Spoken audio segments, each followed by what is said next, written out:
তো সম্মানিত দর্শক, আসসালামু আলাইকুম।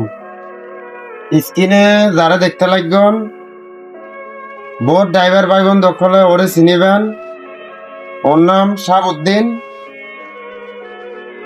উনি আর দুনিয়ার মাঝে নাই ভাই, দুনিয়ার তো চির বিদায় গিয়ে ভাই।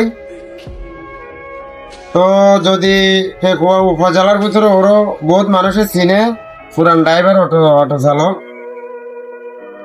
তো চলাফেরার মাধ্যমে যদি অনারালয় হন আচরণ খারাপ করে থাকে, ওরা ক্ষমার দৃষ্টিতে চাইবেন ভাই, আল্লাহর হস্তে ভাই মাফ করে দিবেন। আর মাঝে আর শাহাবুদ্দিন ভাই নাই, বিএসতে দেন উনি ভাই অনল্লা বক্ষণ একটা দোয়া করিবেন ভাই। তো বহুত মানুষ হয়তো চিনেন, দুনিয়া ঘাটা আসামিকারের ফোয়া বড়ুয়া শাহাবুদ্দিন ভাই। উনি আর মাঝে নাই ভাই। যদি সালার ফেরের মাধ্যমে ভাই যদি কোনো হতার ভিতরে ভুল ছুটি হয়ে থাকিলে মাফ করে দিবেন ভাই। তো সবাই ভালো থাকিবেন, সুস্থ থাকিবেন। আসসালামু আলাইকুম।